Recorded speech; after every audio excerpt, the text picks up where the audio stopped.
India, India, India, India.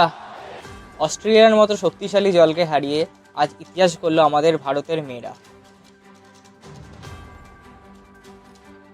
মুম্বাইয়ের dy Patil স্টেডিয়ামে আজকে India versus Australia women's world কাপের সেমিফাইনাল ছিল।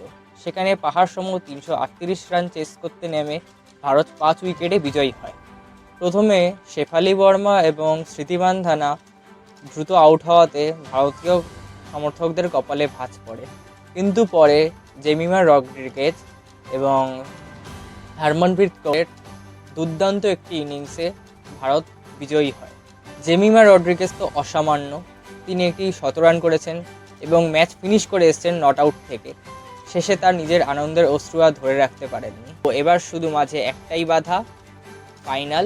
এটাকে আমরা অতিক্রম করব। Well done team India, we proud of you.